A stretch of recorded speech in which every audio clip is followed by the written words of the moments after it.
We got to work on unmute. Sorry, technical difficulties present. Totally got it. Good to see you. And I'm here. So we are going into open session. This afternoon, we will have a team from Hannah Interpreting Services as our Spanish interpreters. For those who would like to attend the meeting virtually in Spanish, that option is available. Hannah Interpreting, would you please communicate that for us? Buenas tardes a todos. El día de hoy vamos a contar con interpretación simultánea al idioma español por parte de Hannah Interpreting Services. En la parte de abajo, una vez que nos hayan asignado como intérpretes, va a aparecer un globo. Deben de seleccionar este globo y posteriormente seleccionar el idioma Spanish, es decir, español. Una vez que hayan hecho esto, van a poder escuchar la interpretación simultánea. Muchas gracias. Gracias. And it's ready. Okay, good. If you wish to view closed captions of this meeting, please view the meeting on the San Mateo Union High School District Board Meeting YouTube channel. The link for the YouTube channel can be found on our website.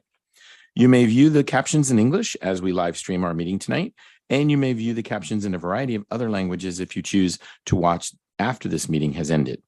Viewers may request additional accommodations by calling 650-558-2201.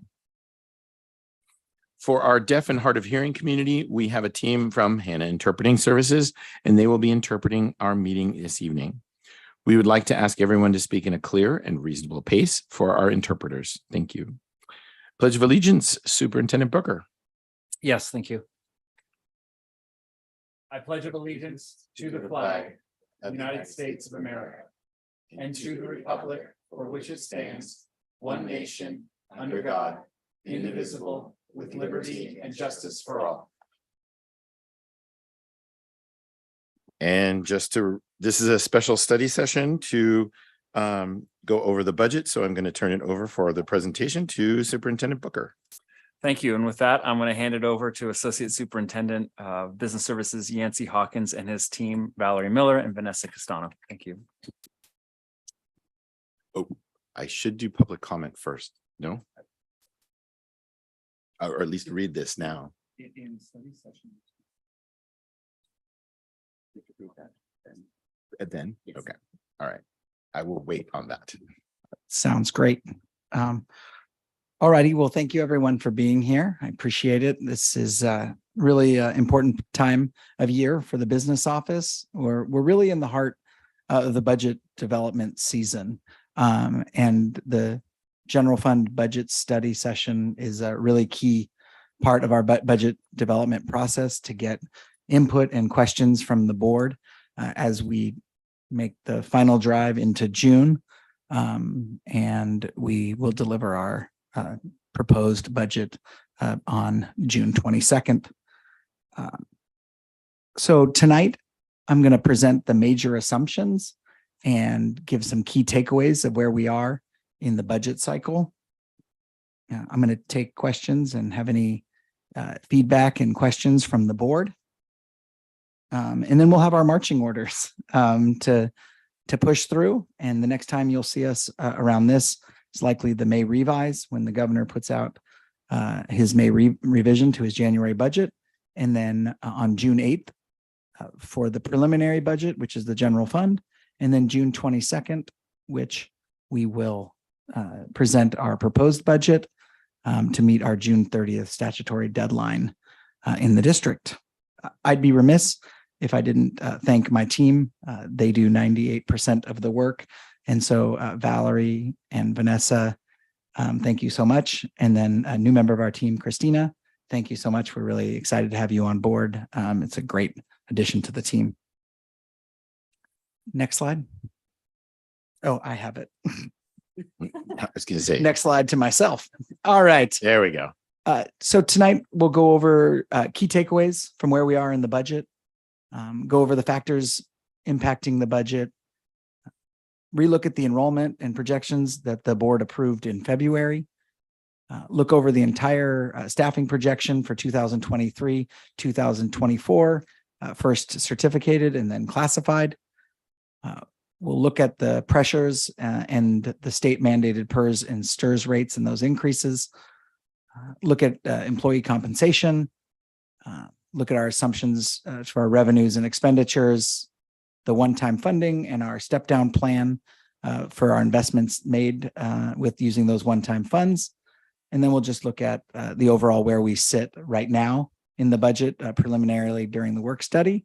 And then we'll kind of go over next steps and, what's our path to a June adoption for our budget. All right, key takeaways. So if you don't listen to anything else, if you tune me out after this slide, this is the slide to remember. Secured property tax. Secured property tax is 80+% of our budget. It's a major driver of any revenue growth in the district. And currently with the assessed value tracker with the County of San Mateo, the projection is 5%.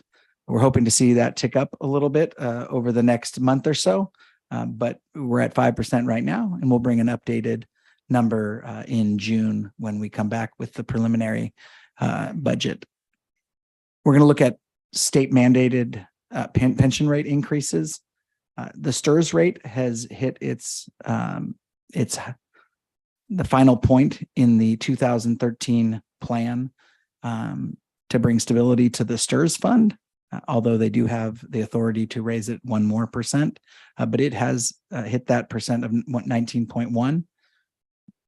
PERS, on the other hand, continues to rise.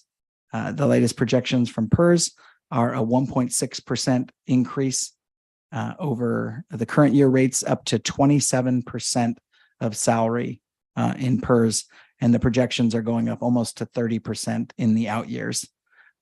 What does that 1.6% mean to San Mateo Union High School District? Around $800,000 annually for us.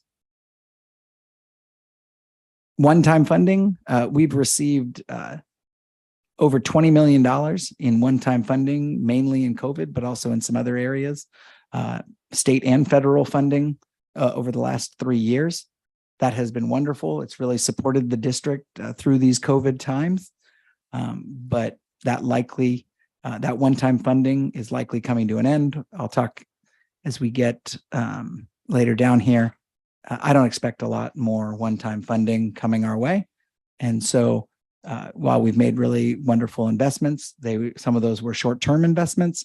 And so we'll be stepping those down over the next few years. Enrollment impacts. About 3 years ago, we kind of hit our peak in terms of our projected enrollment. And then we flattened, and we've actually started to have a slow, steady decline according to our projections. So we'll go over that. We'll go over each school's projection actually later in the presentation.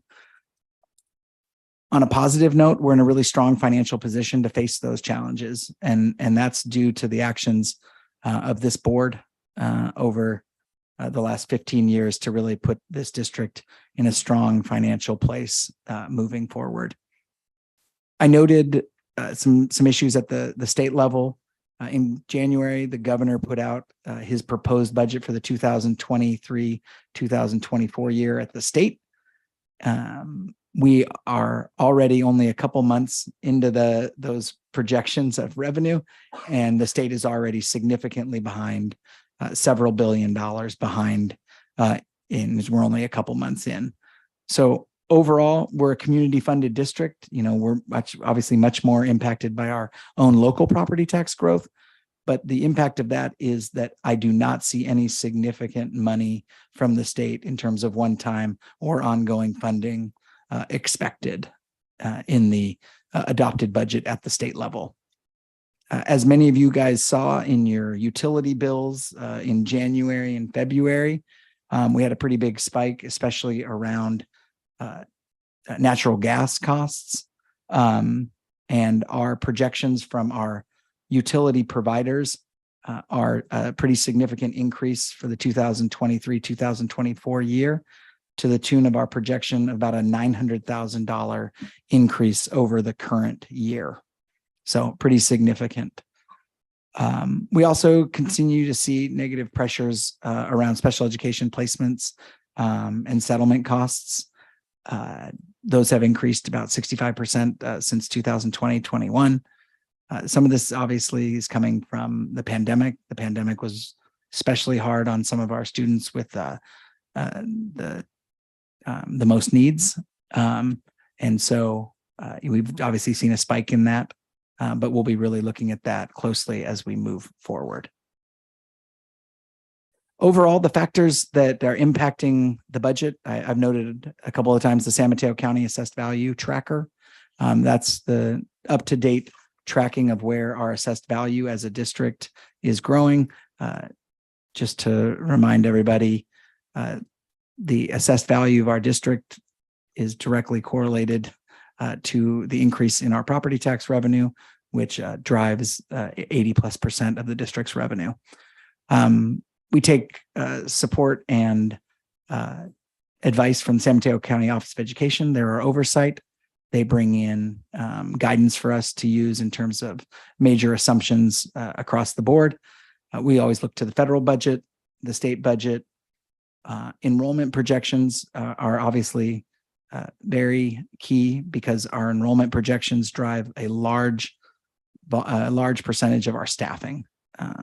So as we look at that, we also look at enrollment projections in terms of facility needs and in terms of movement around HR. Collective bargaining, our labor partners, it's always an important part. We spend 80 to 85% of our money on people. We're in a people business. So collective bargaining always has a large impact on the overall budget. Benefits, we noted the PERS and STIRS a little bit ago, but we also have health and welfare costs. We also have workers' compensation costs, unemployment costs. I'll get into that in a little bit, but those obviously have significant impacts to the district's overall budget. COVID, seems to be a little bit on the downward tick, but with COVID, you never know. It's always likes to pop up when you don't want to see it. And then we noted as earlier, special education costs. So overall, Student Services and Don Scatena brought the district's enrollment projections in February. So I'm going to go over those in a little bit more detail. Overall, as I noted before, in about 2018-19, we really saw the peak of our increase. We were seeing a pretty slow, steady increase over the previous years, and we saw a peak in 2019, and we've flattened and actually started to decline. We're pretty lucky being a high school district that we've got a 9-year view on what students are coming our way. That's not a perfect view, but it's a lot better than, say, a kindergarten projection that some elementary school districts have to try to go with. So our enrollment projections have typically been pretty good. We're projecting a 2.1% decrease in enrollment for the 2023-24 year, and then around a 1 to 2% decline after that. At Aragon, we're seeing pretty much in line with the overall district. Overall district down about 2% next year. Burlingame is our one kind of outlier on the growth in terms of projections. We're actually looking at some increases at Burlingame over the next few years. So we're gonna have to monitor that closely. Last year's projections didn't show some of this increase. So, we're really going to dig down deep into it next year, see where those enrollment numbers coming in. And based on the numbers that we're seeing, at least in the first year, the numbers actually do seem to be coming in how they've projected it. So we'll continue to look at that. Yes.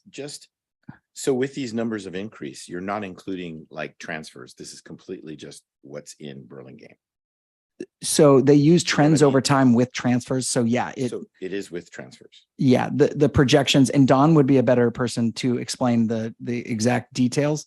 But they use when they look at cohort survival rates and they do use projections based on your previous activity. So if you've averaged X number of transfers in, they're going to continue to use that unless we tell them, hey, we've got a change in policy that says we're not transferring any new students into X school because it's high. Well, then they're going to have to take that into consideration when they do those projections.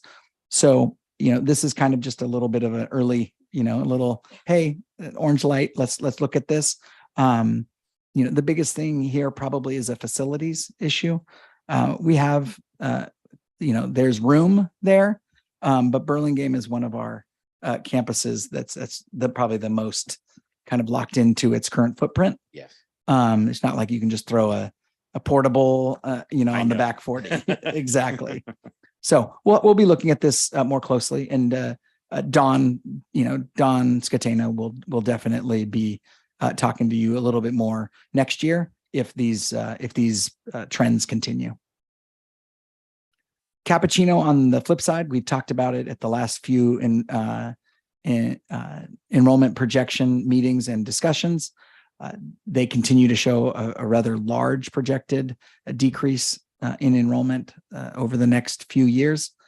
This correlates pretty directly with the San Bruno Park 7th, 8th, 6th, 7th, and 8th grade classes. We think these numbers are probably pretty good, but we'll look at that. There may be some students at private schools or other things that may be coming back. So we'll continue to look at these. But really being able to run a viable program at Cappuccino is probably the biggest thing that we're probably looking at Cappuccino.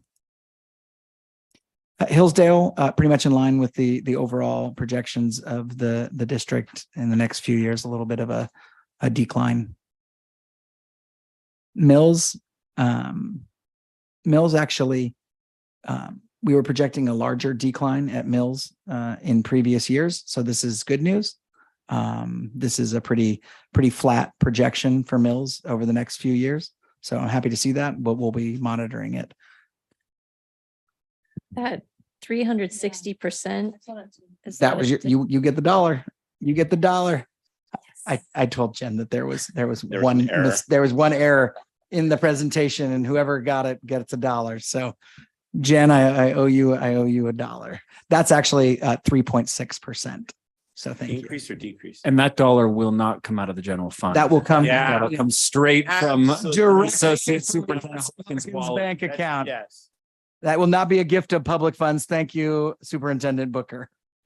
And that's an increase. That is a blip. 3.6. That's a 1 year, Yeah. a 1 year increase, and Just then confirming kind of back to the trend. Okay.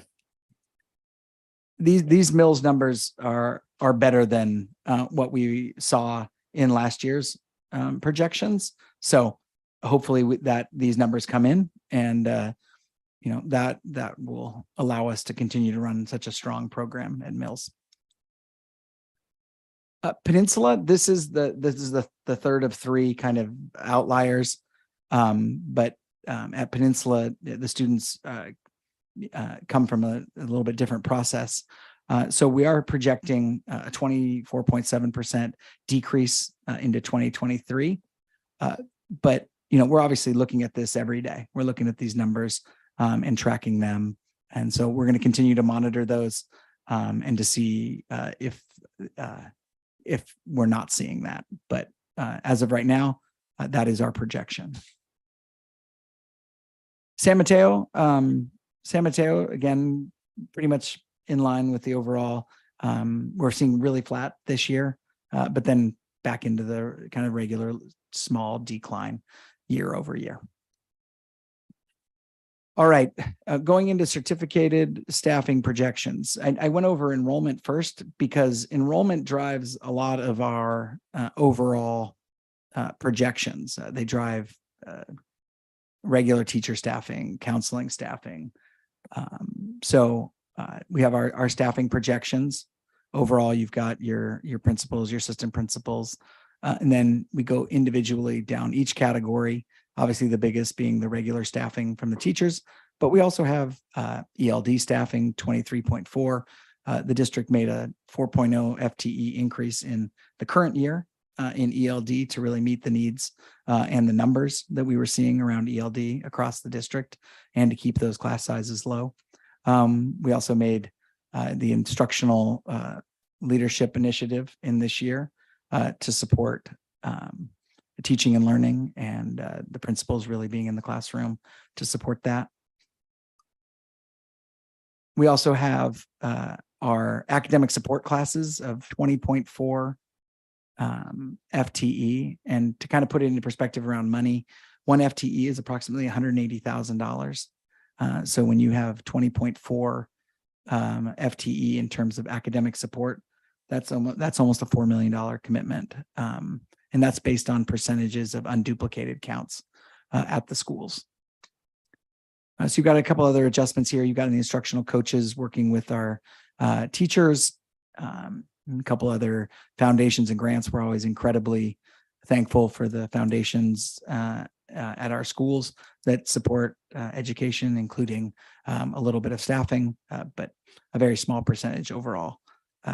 That special education numbers are really driven by actual special education enrollments and needs. So overall, these are based on the special education department and Holly Wade and her department have been working really hard this year to get really good numbers. We have good numbers on our 10th, 11th, and 12th graders, obviously, because there are students already, but the special education team works tirelessly in the winter and into the spring to get those numbers of those 9th graders from our 5 partner districts. We also have very some intensive, our TECs, our Bay Academy and Bay Universities for some of our students that are more impacted, have some more significant needs. Overall, total certificated staffing, including administrative staffing, is 546 FTE. In terms of classified, a little less driven by enrollment than certificated, but generally a lot based on size of the school. We have our basic allocations, not including instructional aides, really similar across the sites. When we go into instructional aides, the vast majority of our instructional aides work in a special education or ELD setting. And so we're seeing a lot extended amount or expanding amount of students who need one-on-one support in their IEPs coming from 8th grade. That could be COVID related. That could just be general trends, but we are seeing that. We also have our what we call our above basic staffing. And so that includes our mental health and our family engagement coordinators. This is really staff that really supports some of our underserved communities. It's and some of our students with additional needs. We also have kind of operation staff throughout the district and the district office. A lot of those are maintenance and operations, transportation, and the business office.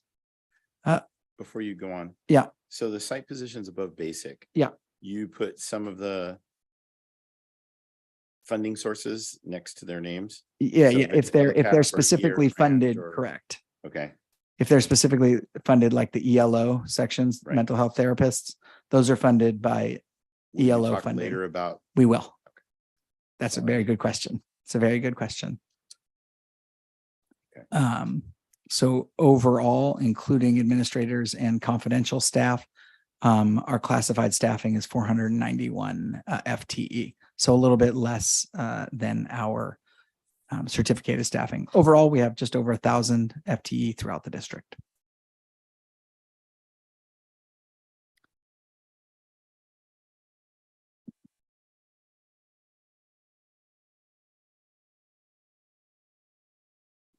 So STRS and PERS rates, STRS is the teacher's pension across the state of California. PERS is the public employees retirement system across They're the first and second largest pensions in the public pensions in the United States.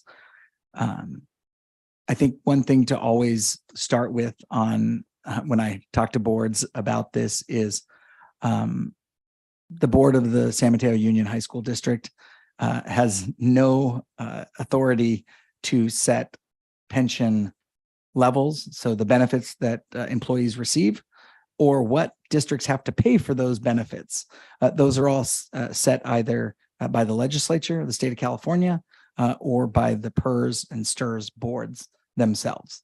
I know CSBA this has long been, over the last 10 years, been one of their strongest advocacy points is to support districts. Since 2013-14, there was pension reform in the state of California, and the state started increasing significantly the required rates that districts had to pay for their certificated and classified employees. These have increased significantly. Overall, we spend about $57 million a year on employee benefits, the two largest being retirement and health and welfare. In terms of STRS for a long time, 30, 40 plus years, the rate that school districts pays was 8.25%. Starting in 2013-14, the state legislature passed a plan able to get rid of the unfunded liability over the next 30 years, approved a steady increase from the 8.25% to 19.1%. The 2022-23 year, yay, we're finally at the top. We've made it. This board has had to take a lot of action in order to be able to fund those increases. One thing I would note is we were in a meeting with the president of STRS. For years, only the legislature had any authority to change the rates for STRS. But in 2013-14, the legislature gave the STRS board authority to raise it up to 1%, which the president of STRS noted multiple times in the presentation that we had, that they had the authority to increase it. They don't plan to do that next year, was their statement. Overall, we pay for our certificated employees overall in driven benefits, and those are benefits that are as a percentage of our employees' salary. So that includes retirement, workers' compensation, unemployment, and Social Security. Overall, for certificated employees, that's 22.3%. Obviously, the vast majority of that being the STRS retirement of 19.1%. Before you go on to the next Yeah. one, with STRS, I know several times the governor has offset one-time monies. Is that incorporated into the drop? Yeah. So Is that the drop, or is there more? Are there other years that there's some sort of contribution that offset the cost for us? Yeah. So it goes into 2 points. If you look at 1920, we had gotten to 17.1%. Then we saw 2 years of kind of a drop. I think they spent $2 billion statewide as a buy down, of a short-term buy down of rates. Basically, they were making a payment on our behalf to STRS, and it dropped to 16.2 and 16.9. Then we saw 2.2% increase in the current year, when it was finally that one-time money was up. The governor also has, so you'll hear the governor noting that the governor has given us one-time money over the past several years that noted you could use that for to help support your STRS and PERS rate. Like that one-time art music. Yes, funding? yes, that money that could be used for. But the Governor Brown and then Governor Newsom Governor Newsom's learned a little bit from Governor Brown. If he gives you kind of unrestricted money, he can claim that he gave you money for all manners of things. So they'll note, oh, I've helped for Common Core. Oh, I've helped for STRS and PERS. I've helped for all these different things. Got it. So in terms of the PERS rate is higher than our STRS rate, but on the same trajectory. In 2013-14, it was around 10%. In 2023-24, we're projecting that at, or sorry, we're not projecting it. The PERS board has projected 27%. That is an increase of 1.6% over the current year rate, 25.4 to 27. The overall cost, I think I noted it before, about $800,000 ongoing to the school district for that. We're also seeing those increase. We have it up to 28.1% in 24-25. It's projected almost to 30% in the out years. Overall, we pay a higher percentage for our classified employees, 37.5% overall for driven benefits. The largest being, 36.4%.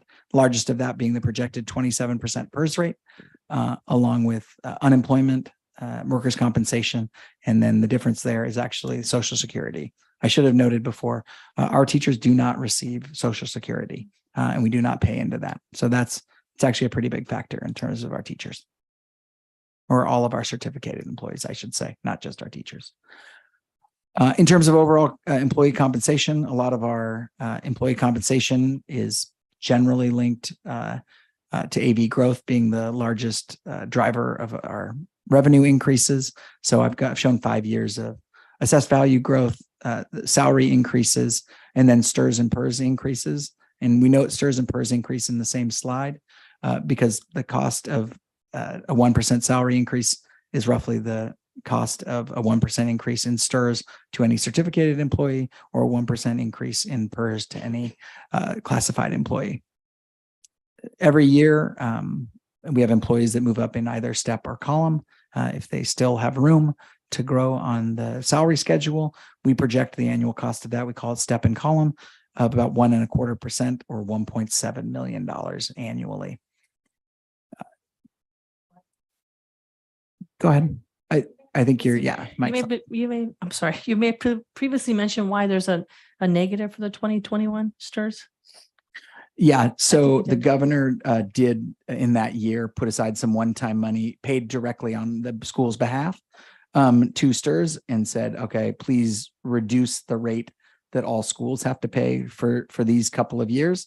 And then as we saw, most of it came back in the next year. And then about a 2.2% increase in this year.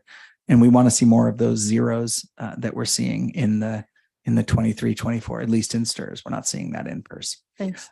Overall, the cost of 1%, we're currently negotiating. We're at the table for 23-24 with the District's Teachers Association. The cost of a 1% increase to that, to all units is about $1.4 million. So here's here's my favorite slide. It's probably not everyone's favorite slide, but this slide actually is this is a very important slide. These are the assumptions that we're moving forward in addition to what we talked about. So right now, assessed value, we're locking in at about 5%. Our projected enrollment based on our enrollment projections that Student Services brought. We've got all of our lottery, mandated block grants. Our salary increase is TBD because we're currently negotiating with our labor partners. Total salary and benefits is $176 million of our $216 million budget. So typically that number ranges from 80 to 85% depending on the year. Our CalPERS rate is projected at 27% for next year. STRS at 19.1%. Unemployment insurance at 0.05%. And workers' compensation at 1.54%. Overall contributions to restricted programs. And when I say contributions to restricted programs, primarily I mean routine restricted maintenance, which is required at least 3% in state law. So it's that, as well as our various special education programs, including mental health. That's that $40 million contribution to restricted programs. Our reserve, we currently keep our reserve for our basic aid reserve, or our reserve for unrestricted, economic uncertainty at a board approved 12% level. So that's about $25 million, a little over $25 million. And overall certificated FTE and classified FTE, we already talked about. one-time funding. President Land, I noted that we would come back to this. So these are all of the current one-time grants that are still have some funding in here. If you want to total it all up, it's over $20 million in funding. Of that, we still probably have a little less than 10 million remaining in these grants. I will note that the arts, music, and instructional materials grant that President Land noted is at 3.7 million. That's a little different than the $5.4 million plan that the board approved in the fall. But that is due to the governor in his January proposed budget, proposed a 1/3 cut to money that had already been allocated to school districts. So that's an interesting. Before you move on. Yeah. So when I was in DC, a congressperson definitely told me that federal funding was going to disappear. Like these monies, they were going to take them back if we didn't spend them. No, yeah, all these. And that's why I put sooner than later Yep. is what I heard. So are we planning on spending this more sooner than later, or? absolutely. So Or I'll get did you to it in hear- the question next was, slide. Did you hear that? I absolutely heard that, and we're hearing Before? You heard we're it hearing the too? exact same thing. The federal government doesn't want to be accused of having money out there that's not spent. It looks bad. Yeah. Yeah, that was and one it- of my concerns too. Yeah. Definitely. They're great questions. So that's why we very specifically put the deadline on here. Dr. Kemke and her group who oversee a lot of these grants, we're meeting almost weekly on a lot of these. They're doing an awesome job. I want to thank Dr. Kemke and her group for really keeping their eyes on these grant funds. But yeah, we're moving through there. The learning recovery is the longest out year one. So obviously, we spend the most restricted and the money that needs to be spent earlier first. It's not always first in, first out. It's, sometimes we have to be strategic in how we spend the money, and they do a great job of that. But that's why, the deadline is, 2023 on some of these, the ESSER 2 funds. Yeah. We'll make sure we spend that actually by June 30th of 2023. And then as we move on, we've got some 2024 dates, some 2026 dates. And then the farthest out year is the learning recovery block grant. Okay. In terms of positions funded with the one-time money that we spoke about, we also have categorical funding. That funds ongoing positions, but that's ongoing funding. So we haven't included those in there. So if there was any change to those fundings, we'd come in and talk to you about it. But these are the fundings that are being funded by primarily the COVID relief funding, really support needed during COVID. But we got about 24 FTE. And based on the amount of money that we have and some of those spending requirements that President Land noted, we have a projected plan to step down those expenditures over the next 4 years. To be specific, can you go back? Yeah. So these positions here, are they going to be reduced? Are these the ones that you're talking about? Because they're not FTE, correct? Those are FTE. These are FTE? Those are FTE, correct. Okay. 24.46 FTE right now. Got it. Yep. And but I guess my concern is these are coming out of ELO, ESSER 1, ESSER 2. Correct. And we're going to reduce them. We're going to be reducing them over the next few years. Okay. So we've already we can been, talk more yeah. about this and my concerns about that We're- later. We're reducing them because those grants, the I money's know. running out. No. And I totally get it. And I understand the one-time money. This is where the fees went. Yep. But let's talk later about that. I just wanted to bring up that fact now so that I can have some questions later. No worries. Can I ask a question about Yeah. your plan to reduce it? Is that tied to the enrollment numbers? No, it's very much tied to the amount of revenue and the time in which we were allowed to spend the money. Okay. So we wanted to try to extend it to the most extent possible, but we also wanted to link it in, with the need that it was trying to focus on. And so as we move out of COVID and those impacts, we're trying to meet the step down kind of to meet those additional needs. All right. you can't get to the end of a budget work study session without giving the final numbers. So we have second interim, which the board approved in March on the left for 22-23. This is not the projection for 23-24 from second interim, just to be clear. And then into the right side, which is where kind of we sit right now in the 23-24 budget. We still have a lot of work to do, but this is a pretty good snapshot. There's a lot of work that's been gone into all of the numbers you've seen in this presentation to date are included in here. These are actual numbers coming out of our financial system. Again, I wanted to thank my team for doing the hard work of getting all of those numbers to match up and into the system. As always, I note the unrestricted side is the most important side to look at. Restricted money sometimes goes up and down in terms of, you see a $2.4 million deficit if you look at change in fund balance in restricted. That's actually primarily due to what we just talked about earlier. Those are one-time funds that we'd received in previous years. We talked about 24 FTE.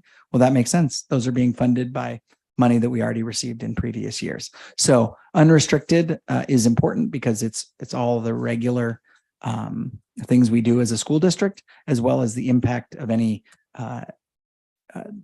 restricted funding sources, particularly special education and routine restricted maintenance. That's that contribution. That's the impact of those restricted funds. Overall, we still have a strong fund balance. At the end of the year, we're projected unrestricted fund balance of a little over 16%, which is enough to meet our basic aid reserve policy. One thing to note, this is only the general fund. This does not include some of our other funds, like our food service fund, our adult education fund, and the largest of them being our bond funds and our facility funding. So that'll come when we come in more June. If there were any impacts from those funds to the general funds, those would be included though in that. So if the food service fund or the adult ed fund needed a contribution, that would be included in these numbers. So what are the next steps? We're moving forward to a June adoption. As the board knows, that we're required by law to pass our budget by June 30th of every year. So kind of the next steps are the governor's May revision. We expect a reduction to the revenue numbers projected at the state level. So that'll be a pretty interesting read when it comes out in May. As a community funded district, the likelihood of the impact of the May revise is less on us than on a state funded school district. But as President Land noted, and I noted a little bit earlier, these already proposed to take some money that has already been given. So obviously we'll be on the lookout to see if there's anything like that. I don't think that'll happen, but I'm not gonna project that it won't happen. Then we have the state adopted budget. Over the last 10 years, it's amazing what a law that stops paying the legislatures if they don't pass the state budget will do. So I do expect by June 15th that we will have an adopted budget. But one kind of troubling trend that we've seen over the last few years is that they have been passing a placeholder budget on June 15th. And because the Democrats have control of a supermajority in both sides of the houses, it's really 5 folks who are negotiating that state budget at the top level. And so we've been seeing, instead of them passing a comprehensive full budget, they pass the major points of the budget, and then they continue to argue on into July, is what we've been seeing over the last couple of years. Well, curiosity. Yeah. Do you know who the 5 are? I mean, it's the leaders in both sides of the legislature. I have to pull them. They all changed just, I think in February. So I'd have to pull their names. We'll talk about that later. I think so. Yeah. We continue daily to review the San Mateo County assessment value tracker. We're hoping that they're gonna continue. We did hear one piece of information actually. We had the county assessor in our meeting of CBOs across the county, And they did note that for the first time since the Great Recession, they have been giving some limited reductions in value to houses. And I forget exactly what he said, but some very limited reductions in value. That's the first time since the Great Recession. So that's a point that we need to continue to look at as as interest rates increased over the second half of 2022. We saw prices dip a little bit, even on the peninsula. And we really saw activity slow down. So it's going to be interesting to continue to look at what the impact of those are. Interest rates have come down a little bit since then, and activity has picked up a little bit, but I don't think it's back to the levels that it was in the first half of 2022. So we'll look at that. We'll continue to monitor that. Enrollment, right now we have our projections and we have a pretty good feel of those kids who are already enrolled in that, but we'll continue to monitor that almost daily as well. Negotiations, we're currently, as I noted, negotiating with our labor partners. And so any impact of those negotiations would be included in the budget as soon as those are updated. So I expect to see some updates before the June meeting. We'll also look at our long-term plans overall and make sure that it's aligning with our district's goals and LCAP. We'll continue to manage our fund balance and our financial resources in order to maintain fiscal solvency and stability. And we're going to do our best to resist using future projected dollars or one-time monies to justify paying ongoing expenditures. And lastly, we're going to have to manage that step down process of the positions that are funded by one-time revenue. With that, I'm happy to open it up to questions or comments, or I'll turn it back over to President Land. Thank you. All right. So I do notice that we have some speakers. So before I open it up to the board, I'm going to ask to go to the speakers. Our first speaker on our list is Caroline Weiscarver. Come on up. Is there anybody online?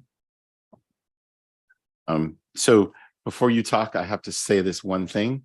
So if you are joining us in person and wish to make a comment about the agenda item, please fill out a request to address the board form and send it to our secretary. This form should be given to the secretary before the agenda item begins. If you are wishing to join us virtually, use the raised hand feature on Zoom to be recognized. When invited to do so for this item you may wish to comment on, you'll be admitted to speak as a panelist and your comment, public comment period. We will call on you. Please note that comments are limited to 3 minutes. The board president may increase or decrease the time allowed for public comment depending upon the topic and numbers of persons wishing to be heard. Is there any raised hands? No, President Lamb. Okay. My apologies, there is one. Okay, so we won't go to that yet. We are going to go in person first. And thank you for filling this out. So Caroline, Caroline Weiscarver, you're first. Thank you. I'm Caroline Weiscarver. I currently teach at Peninsula High School, and I'm back to talk to you today about how the budget that was presented today is currently causing cuts at Peninsula for our FTE. When being told that I would be the teacher transferred, the reasoning cited was 13.12, which says that transfers are made in the best interest of the district.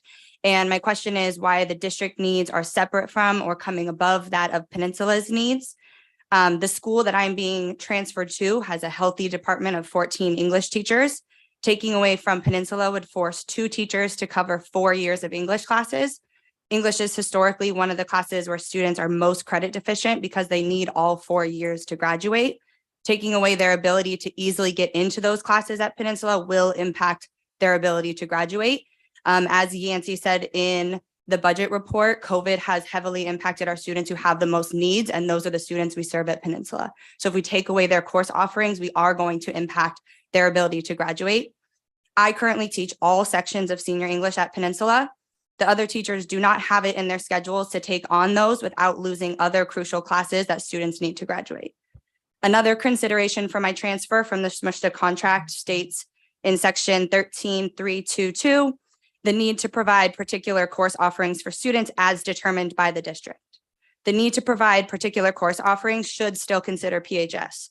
Our teachers already hold 2 to 4 preps, which will increase and means that we cannot offer the same amount of sections if we lose more teachers. The graduation requirement course sections that we will lose as a result of this transfer are English 4, English 1, and ELD, which, as I stated last week, we serve 40% ELD students in our demographic. We will be taking that course away from them. We will lose Oscar sections, knowing that our students need credit recovery, and that is why they are with us. We will lose sections of algebra, biology, integrated math, guided studies, when we say we value their social emotional wellness and health. We will lose a section of ethnic studies and or modern world history. Not being able to offer Peninsula students modern world history will impact their ability to go to CSUs and also impact their ability to transfer back to a comprehensive site, which is a goal that the district provides for them when they are transferred to us.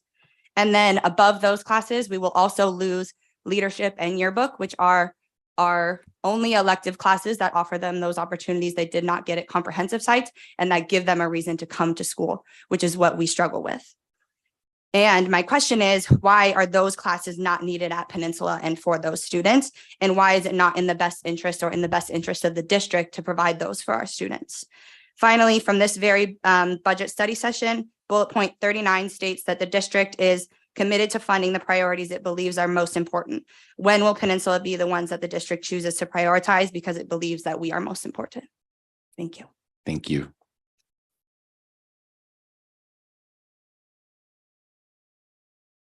I think we're going to move on to our second speaker. We can start asking questions and trying to get answers as we go in our discussion, but it's something that we might want to reference later. Tiffany Beltran, you are our second speaker.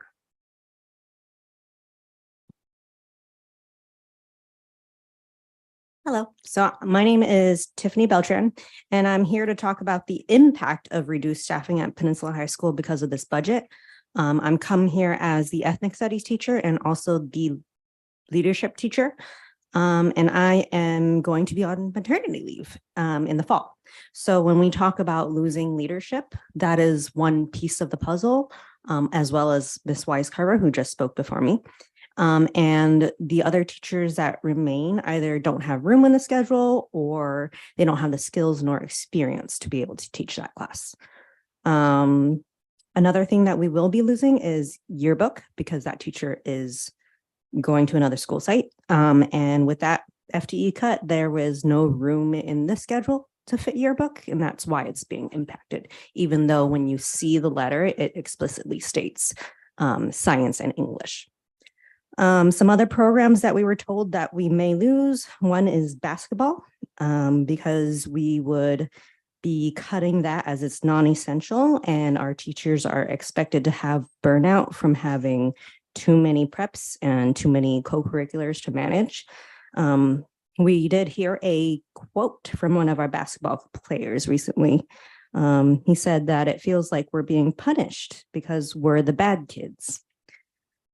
Some other historical things I want to cite is our work with Joe Truss and Shane Saphir. If we were focusing on equity over the past 2 years, and we used our Peninsula High School students for the Kiva panel, why are we going back on that? And why are we increasing the class sizes when that was one of the highlights in the Kiva panel? What are we really valuing here? And then lastly, from that same PD, these examples were used year and year again, so it's not been invisible. And the promotional video that was created for our school this year highlights these programs that we just started, and then now we're going to cut them again. Why do we spend the money on this video and these programs if we're not going to offer it long term? Thank you. Thank you. Is this the next one? Okay. Next speaker is Tiffany. Oh, I'm going to get this wrong. Sporher. Okay. Sorry about that. All right. I'm used to it. I'm Tiffany Spohr. My students call me Miss S. I'm the math teacher at Peninsula. And of course, I'm here to talk about the numbers that we see in the budget study. I'm concerned, and I think our whole staff is concerned, that we're using the antiquated practice of cutting Peninsula staff by 2.0 FTE based strictly on numbers. rather than focusing on the high need of students that come to Peninsula and the street data that's been emphasized in the equity work. Ms. Beltran referenced the Kiva panel. The district DNF list does not appear to be accounted for in the budget allocations for Peninsula. And last night at Math Council, it was a general concern that was expressed that DNF rates seem to be increasing district-wide across content areas. On March 13th, our school site pulled data with the help of our SDA that showed 5,383 total Ds and Fs, representing 2,391 individual students district-wide. 587 of these students are at San Mateo. 358 of these students are at Cappuccino. These are where most of our students at Peninsula come from. Over 600 students are currently on the query list for the Peninsula warning letter. We currently have 70 students who are returning next year, and the budget allocations have us at 146 students. We are wondering if the plan is to have a waiting list for students requiring our Tier 3 services and support at Peninsula High School. We also want clarity on the formula that was used to determine the overall enrollment projections. It was shared that we are looking at a decrease of 24.7%, which does not follow the trends that we saw in the previous years. I know that we dropped in COVID on the Zoom year, but there are subtle increases since then. And there was not rationale given when we looked at the overview for such a steep decline. We'd also like to know how our counterparts at Bridge were incorporated into the Peninsula data. The current projections on the data for the budget allocation show 12 special education students are expected next year. Our learning specialist had a caseload of 23 students this year and already has received 9 referrals for the coming school year. In addition to some of the students will be retaining. We won't be retaining all 23, of course, but it's looking like more than 12. And it appears only special education and ELD students were accounted for to adjust for the enrollment numbers. We're wondering where the consideration is for the number of students we serve who require mental health services, 504 support, their credit recovery needs. They often have numerous credits to recover, about 2.5 students worth of credits to recover. And the smaller class sizes for students who really need this higher level of targeted support. Thank you. Thank you. Our last speaker in person is Gerardo. I don't have a last name though.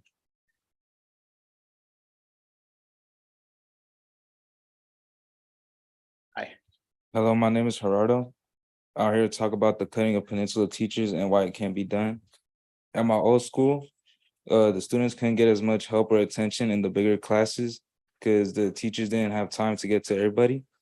And at Peninsula, this doesn't happen because since there's less students, they can get to everybody individually and help them. And if this happens at Peninsula where they make the classes bigger, then the same thing can happen at my other school.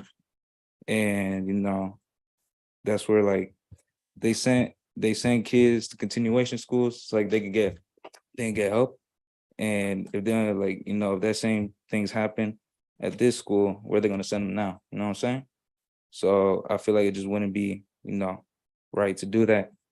And then like school safety is another thing. Bigger classes can lead to more potential conflicts and distractions in class. And also like I'm worried for the future, like the future students that will be coming to Peninsula. They won't be able to get the help that they need. You know what I'm saying? All right, thank you. Thank you. And we do have one person online. Who's that? Brian Claudio Vargas. Okay. Mr. Vargas. Can you hear us? Don't forget to unmute.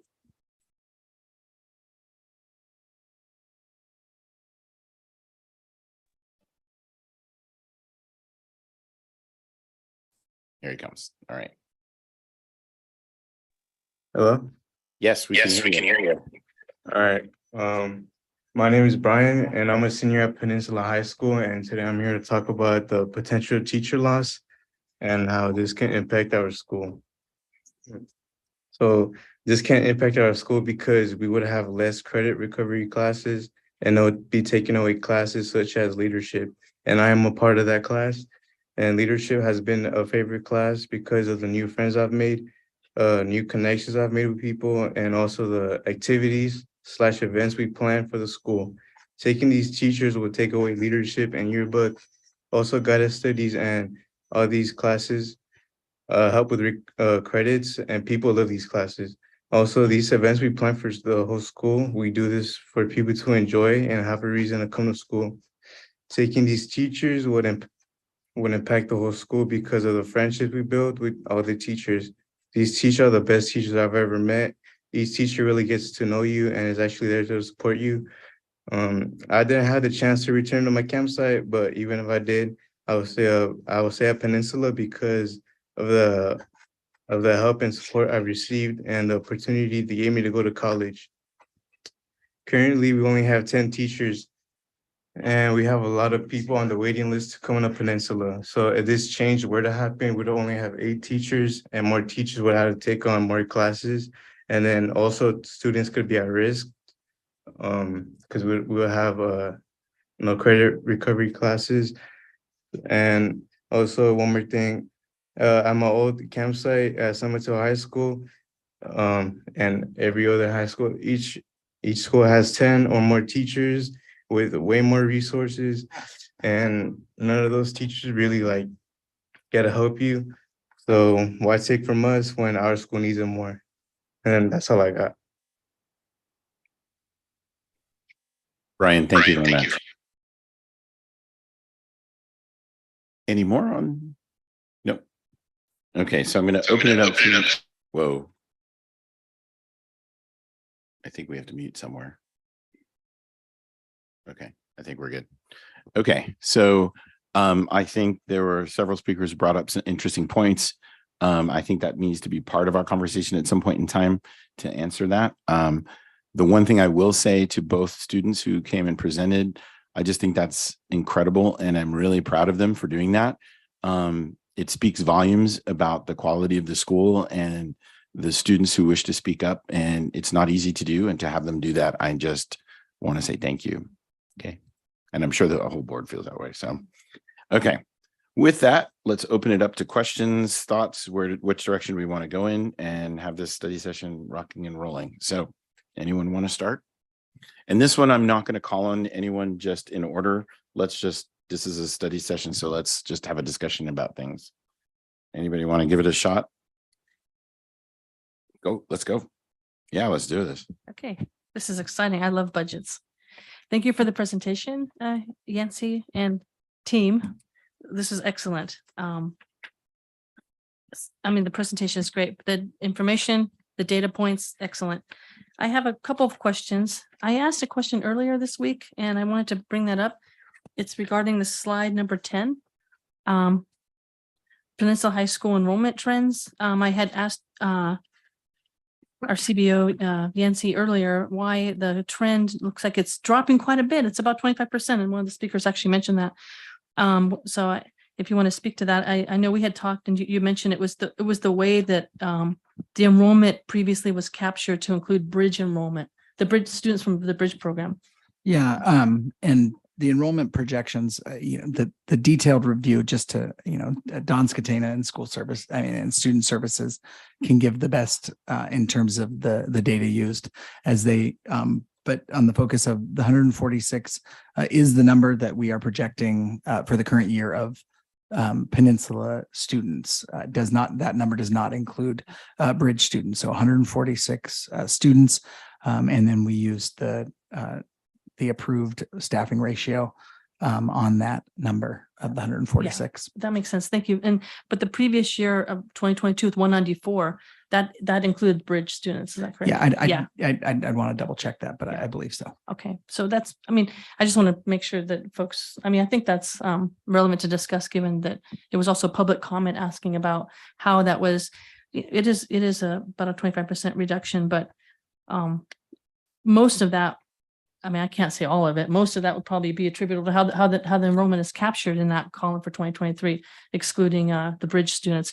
Are the bridge students captured on any other page here? They're included in the total enrollment. Oh, total enrollment, okay. And then if you see in the staffing allocation, there's specific staffing for the bridge program. They are staffed separately. Thank you. With their own staffing on the certificated and on the classified Great. staffing Great. sheets. Thank you. And I have one other question. This is great information here. I know it takes a whole team to put this together. I think this is fantastic. So thank you, team. My other question is on page 24. Looking at the ending balance of about $36.8 million.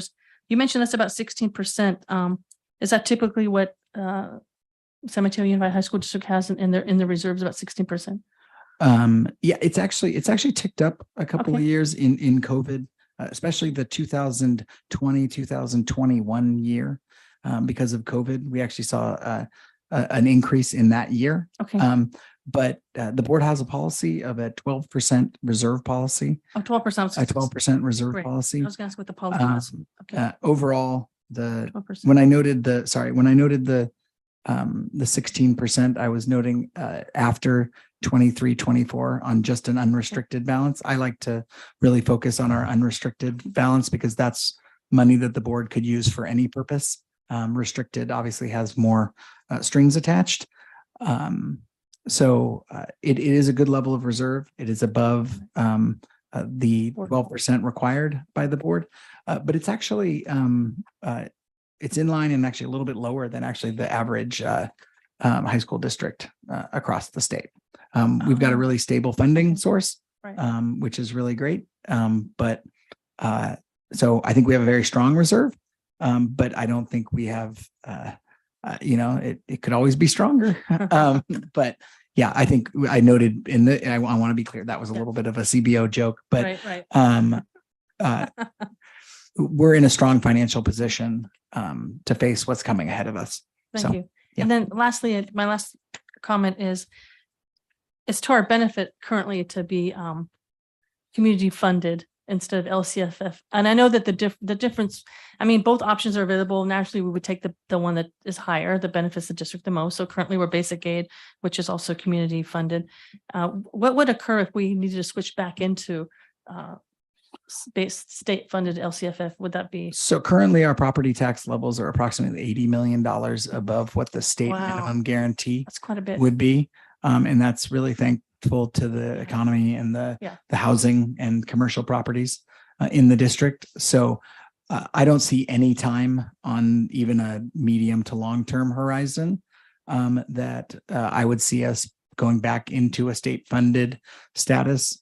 One thing that I note a lot of times is that I trust the overall long-term real estate market more than I trust the state of California's commitment to funding public education. I have a question. I never thought of it as a choice. Yeah, you get a choice. You can pick whichever one is higher. Really? You are funded at whatever one is higher. Whatever you're funded at, whatever one's higher. I don't think you get to choose which one you're. I don't think you get to choose. Well, we would definitely pick the $80 million higher. We're not writing a check to the state of California. I was going to say, we don't get to choose and then say, here's whichever one is higher. Is they might take it, but we are definitely going to use that to run programs. I just wanted some clarity. Receiving $80 million more is that's quite a bit. That's actually higher than I thought the difference would be. $80 million is quite a bit, pretty substantial. It's pretty close. Yeah. Thank you. We'll have we have that data in the adopted budget. We have that data, the exact number in there. So I think it would be on the 22nd. We'll have the exact number of where we are. And do we have that in the unaudited actuals as well, the final LCFF calculator? I think we do as well. I think it'll be in the September. September is the actual numbers. So that is June would be our projected, and then September would be the actual. Greg, you bring up a good point. I didn't mean that. Let's pick if we choose. I just was listening and I'm going, wait a minute. So words, I apologize. I didn't mean that we're going to select the state fund and we're going to because I know we're going to turn in our $80 million. Yeah, because some districts have been forced to go back and yes, forth. you would flip whatever one is higher. Whatever one's higher. Yeah, that's very difficult for a no. Thank you for your. We've been in basic aid since before I was here. And it's never been close. The only San Mateo Foster City has teetered in and outside of basic aid. Yeah. Because they were, So at San Bruno Park, we've gone back and forth the last 10 years. So it's I can understand why this group hasn't. Thank you for Yancy. Thank you for everything. It's a great presentation. Kind of to tag along to what Trustee Chavez was talking about with Peninsula. What is the cost of the reductions? So it's a 2.0 or 1.4. I'm not even sure what the reduction is, but what is the cost of those reductions for Peninsula? The average cost of an FTE in the district is about $180,000. Right. And then just a couple of more questions that I have. I mean, I think for me, I'm going to talk philosophically in a minute, but first I'll ask some questions. Federal budget for SPED, do you know the percentage? What is it going to be? I know you did an increase on how much settlement costs have gone up, which is 65%. Have SPED enrollment gone up as well? So our SPED numbers, our SPED numbers, our as we always look at SPED numbers as a percentage of our overall, and those have stayed relatively similar, a little over 10%. I think 11 at Holly. Holly Wade would have to give you the exact, but when I look at those numbers over time, the numbers have stayed remarkably similar. I will say our number of students with some significant needs, right? Especially, so needs might have changed, which needs may have changed. So yes, I mean, I definitely agree. Some disabilities have a certain amount of cost, demand costs, and So just overall, in terms of this is very similar across the state in terms of percentages. Special education services only represent about 20% of the district's budget, give or take. These are very round numbers, and of that, the funding special education actually is funded in the most unique way of anything that we're funded. It's funded by federal money, it's funded by state money, and it's also funded by a property tax transfer from the County Office of Education, which actually goes into a formula of what the state money portion is. But that's a really complicated way to get at the point of that the state, federal, and property taxes are not meeting the commitment of paying for the costs related to our students with special needs. So overall, of the 20% of our budget, which is $40+ million, the state, federal, and local pays a quarter maybe of that, and we pay 70+% of that in terms of contributions. I guess and just because I was in Washington, DC fighting for this, what was the percentage for federal monies? That's what I'm asking about specifically, because we had gotten some figures and some said 9%, some said 4% is how much they're reimbursed, or how much they're giving us. And we're in IDEA 45 years ago, we're supposed to do 40 at minimum. Federal government was supposed to be 40%, and they never reached that mark. Yeah, I'd have to go back and look at. I look at the funding overall for special education, but they're not touching anywhere near close to the 40% that when the original legislation was passed, that their goal was. As this board very well knows, the federal government is very good at giving us unfunded mandates. Right. The state, not as much, but the federal government, yes. We'll pull up that data. Hopefully I can get it for you. Can you pull the amount? But overall, like I said, of the $40-ish million we spend on specific special education related services, 70+% is paid for by a contribution from our general fund and property taxes to help support that. And that doesn't go to the fact that these are not needed services, that these are all things. It very much reflects the lack of commitment to pay for these very important services. I would also say that percentage is relatively similar across districts in the state. This is not I didn't note that these expenditures increasing was a San Mateo Union High School District problem only. This is something that we're seeing across the Bay Area, across the state, and getting a hold of those costs is really important across almost all districts. So then I guess, my one comment in general, listening to Peninsula staff, listening to the reduction from 8 teachers to 10 teachers to 8 teachers, the complexities of what might be lost next year, especially with some of the teachers, one going on maternity leave, losing certain electives. That combined with, and I know you mentioned a step down process, but we also listed a lot of mental health specialists that because of the one-time fees are going to go away. These are some equity issues that I have concerns with, and I would not pass a budget if we don't look at this a little bit further. And I don't mean it in separate, I mean in totality. So I'm not giving guidance to say, change this, do this. But in my mind, when we go back to the slide that you mentioned, that was the reduction of FTE because of one-time fees. I mean, it's a logical budget conclusion that we funded this at a certain level and now we need to cut it because the money runs out.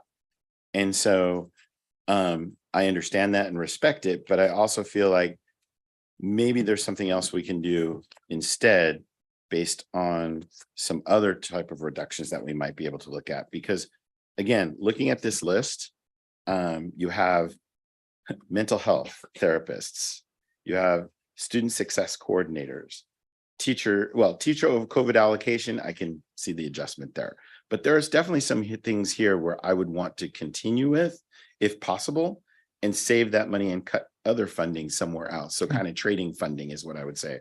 So in my mind, if you're asking for feedback, which I know this is what this study session is, I would say, I think we need to consider some changing out those reductions in one way and try to keep some and use those funds differently.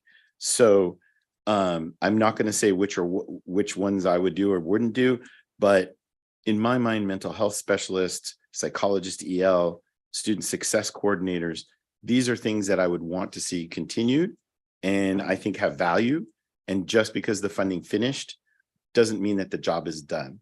And I think, I think one of the things that just not only the state, but the federal government is, well, we gave you the funds, COVID's over, let's go on. I think that's true of like, the personal sanitation, the masks, et cetera. I get that. But when we're talking about learning loss, we're talking about mental health services, if we start cutting that too much, we're not solving the problem. And so that's one part. So I really think we need to consider that. I'm not saying all 24 FTE should be taken care of somewhere else. I'm saying that needs to be looked at. I think if we looked at it again, I think we should stay, and again, that's not necessarily a Yancey issue. That's more of a district issue on how we're going to cut monies. The next part is with Peninsula. Just being a principal and someone who has to do reductions all the time and looking at sections, I think we need to take another look at that of what can be saved and not saved. To have electives being reduced, not allowed. I mean, having two students come and tell me, saying, hey, this is what gets me there. This is the type of group that need those organizations, that need those electives, that need smaller class size. So again, if we can adjust it in another way and take it from somewhere else and allow for an overage on FTE, I think we need to be flexible sometimes. I think as a budget person, I know, Yancey, you need to do it by the numbers to save the numbers, and I get it. But from a district perspective, we need to be a little bit more empathetic. We need to look at, from our equity issues that we really want to purport, this is where these kids need extra help. And how are we going to support that? So in my mind, I think we need to take a look at that. And that's my thinking on that. I don't know if you guys might have ideas on how to do that. I also feel like, we've done a great job increasing funding for Bridge. I know that's been great. I really want to support the district and applaud the district for doing that. I think we need to continue that. And so I just think we need to just really be a little bit more sensitive to where doing our cuts and what we're putting money into. And in this case, this is where for equity issues, we need to put the money in and make some differences. Go ahead. Again, it's a discussion. No. It's just add in, go. No, because what you said, I have to say I agree with it 200%, if that's reasonable to say 200%. But I wanted to say that I know I'm not going to be the popular person here because I'm a finance person, but if we go back to page 24, we have that. I know we do need money in the reserves. It's a little over 16%. It's 12% our board policy. What if we had it at 15.8%. And we took a little shavings off of that reserve, but we're able to fund the really critical positions that you just mentioned. And in addition to the electives I heard also that the teachers mentioned world history and ethnic studies. So that's important. Anyway, Yeah. I'll just turn my mic off. Otherwise I'll just keep talking on and on. But I was thinking, if you're looking for an idea, if we could just shrink that, we do need a reserve in case something happens, right? We just went through COVID. The state gave us some one-time funding. They might take some of it back. We hope they don't. The unspent money, not the spent money, of course. But if we have that healthy reserve of a little over 16%, our board policy is 12%. I think we would still be okay the next day if we gave a little bit of that up, give 0.5% up. I don't know what 0.5% is, but anyway, I'll turn my mic off right now. Go ahead, President. No, Lynn. I'm with you, but I know someone who's going to talk numbers. Go ahead. No, yeah, I agree with the concern about Peninsula and what we can do. I don't know that I'm in favor of starting to shave off out of our. Little tiny piece, little piece. Do you know how many people have needs in here that are unmet in the district? There are a whole bunch. So we have to prioritize it. And I'm not saying they aren't deserving, because they are. But, I saw while Yancey's doing the talking, I saw the V's just computing and looking stuff up. So I am concerned about assessed valuation. We still got the contra account. We do. And Yes. how much we have in it? $1 million? No, it's more than that. $1.5 million. I'll pull. It's more than that. On that, but that's, So that's for limited. That's for the limited sum total use. of our cushion against It's not reassessment. significant.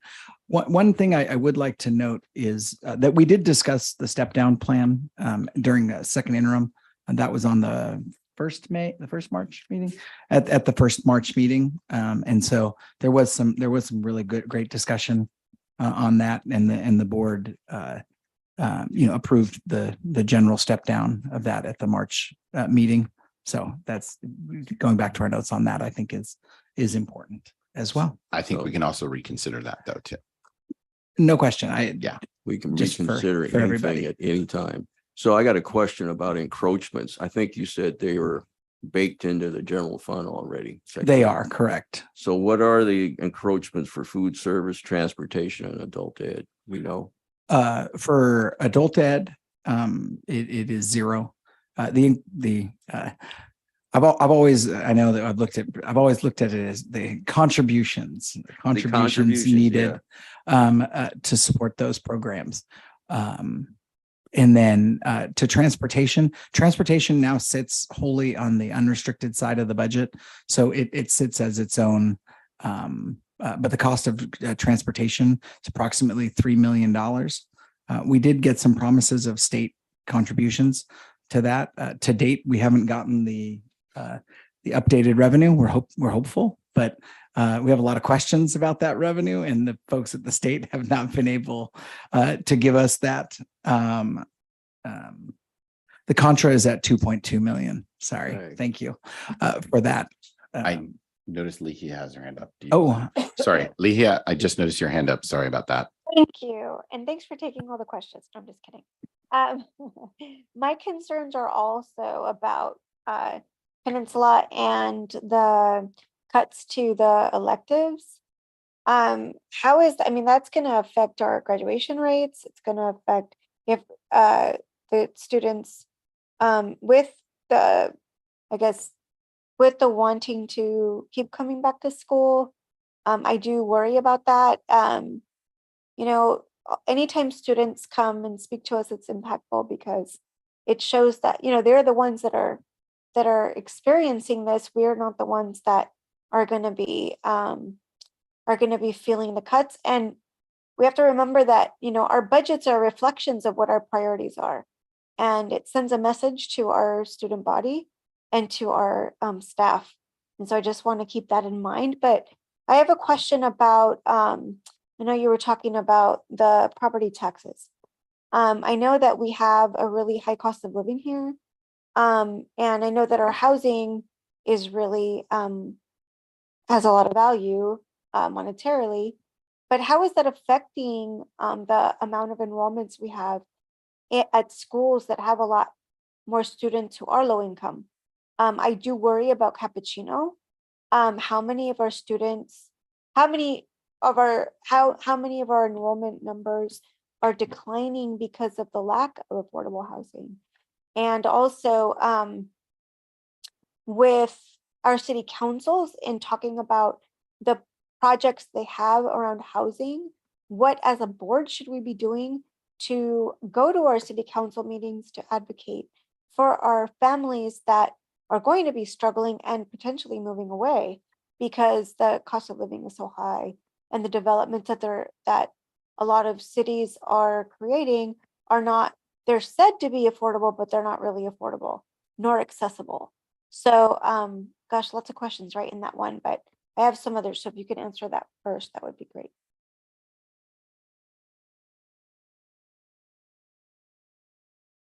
I'm trying to. Leah, can you bake that down a little bit for me? Yes, Do a little sorry. smaller bite-sized pieces. Yeah, I yeah. apologize. So first, about the effects of the housing market on schools like Cappuccino. Are those factors in the enrollment numbers? So it's a really good question, Trustee Zuniga. I would say that housing definitely has an impact. We're not seeing a lot of young families moving in to San Bruno or Cappuccino area. We're seeing housing being developed that really isn't catering to multi-child families. And we all understand that housing costs on the peninsula are extremely expensive. So that I would say is one impact of our enrollment. What we're really, and we don't have control over that. So what we focus on is what do we have control over? We need to make sure that for those families with students that are high school age, that are living in our attendance boundaries, that we are creating a program that is viable and attractive, meeting the needs of the community, because we don't want to lose any students that we may have living in that attendance boundary area to private school or to another public school through an interdistrict transfer. So that's something we can control. You know, whether or not there's enough affordable housing, that's not so much, at least in our short-term control. So conversations that I'm having with the Cappuccino administration is around what kinds of programs are we employing that are attractive to students and families to ensure that we're not losing students that we already have. Well, and you know, with that said, though, the part that we can control, though, is advocating to the city council and advocating to the board of supervisors on what type of funding they're putting in to the cities to create more affordable and accessible housing. And that way we can ensure that our students and their families are not always negatively affected by the high cost of living here. So I guess that is a comment to, you know, to the rest of my colleagues on the board. I agree. Is that we can advocate. I know that we can't change it like right away, but we can show them that, look, this is affecting our kids, you know, this is affecting our families. And if it continues to affect them, we're going to keep losing students. So I guess my next question is, before you ask, sorry. Yeah. Before you ask, I'm actually going to turn this meeting over to you. I have to do a Zoom meeting for my school. It's Yosemite Information Night, and it's my Zoom, so I've got to do it. So I'm turning this over to you, Lihia. You're the vice president, so you are now in charge of the meeting.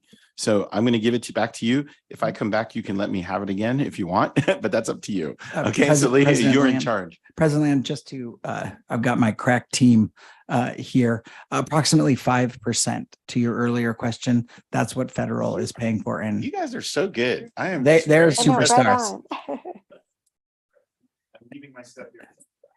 Okay. Trustee Zuniga, I had a comment to make about around your comment. Is that okay? Yeah, sure. Yeah, I was going to say that I absolutely agree with you that we need to be advocating for our housing. And in San Bruno, we had a housing project that was supposed to have already been kicked off, started, and it was delayed. It was kind of political as well. And actually, San Bruno Park had part of their forecast, you know, whoever you hire to help you with projection enrollment, they're going to go to all the city halls information regarding upcoming housing projects to include in their forecast. And this housing project was already in the works. So it was already included in the San Bruno Park Elementary School District's forecast for 2024 and 2025, but now they haven't even broken ground yet. So to your point, the housing projects have a huge impact on our enrollment. And I do advocate for affordable housing and also apartments. And we don't have any new apartments in San Bruno. And I think I personally think I'm not an analyst that studies housing trends, but I would say that common sense tells us that if we're not offering affordable housing and apartments in San Bruno, we're going to have declining enrollment. But I do see some apartments on the horizon. It just isn't going to happen just quite yet. I agree with you on the advocacy part. That's really important. Yeah, thank you. And then I guess back to my question about the electives.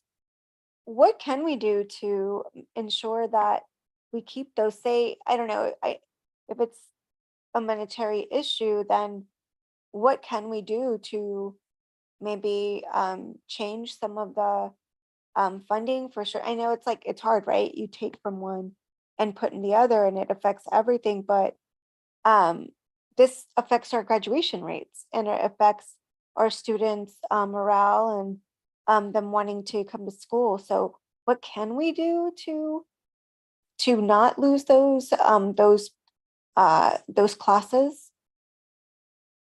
I think I'll take that one as well. So while I don't think it's fruitful for us to do master scheduling in a board study session for Peninsula High School, I can hear what President Land had to say, what I think I'm hearing you say, Trustee Andrade Zuniga, around Peninsula High School. I'm not convinced at this point that we would lose in totality what some of the staff have said we would lose. What I did tell the staff when I proposed a 2.0 reduction and I got pushback from staff was that I was going to be meeting with Principal Campana, Don Scatena, Kirk Black around looking at that proposed master schedule for next year because I didn't want to see wholesale program changes. What I am proposing, and it's not just for Peninsula, and this is a hard truth that I think the board and the community needs to wrap its head around. We have declining enrollment in this district, and we have to right size. We have to right size our FTE to match our declining enrollment, or we will have significant budget issues. We will not be able to fully negotiate with our union partners the way we want to. And these are hard truths. I do want to be equitable. I do recognize that schools like Peninsula and Cappuccino are experiencing greater needs. I would throw Bridge in there as well.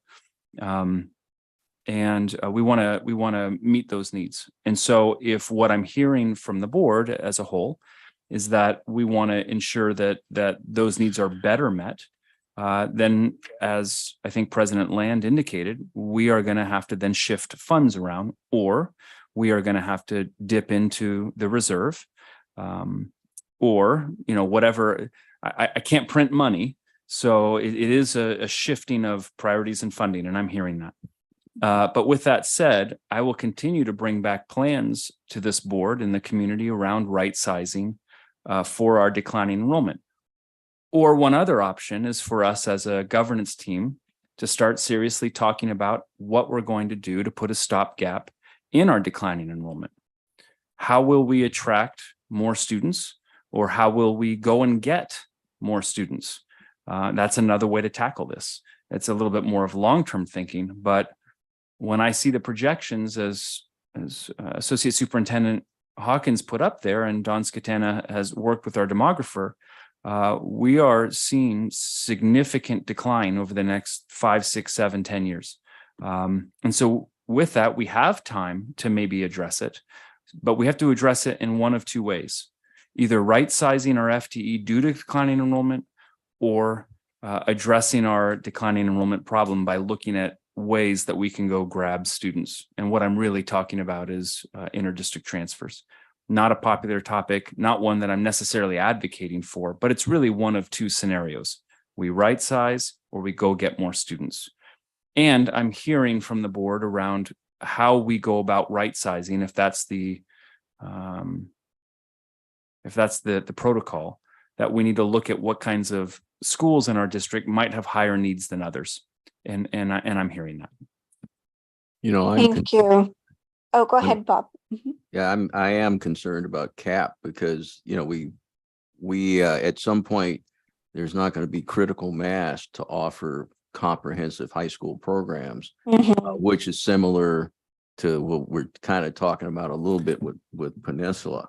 And we have been struggling with the issue with CAP for many, many years. You know, every city has a housing plan.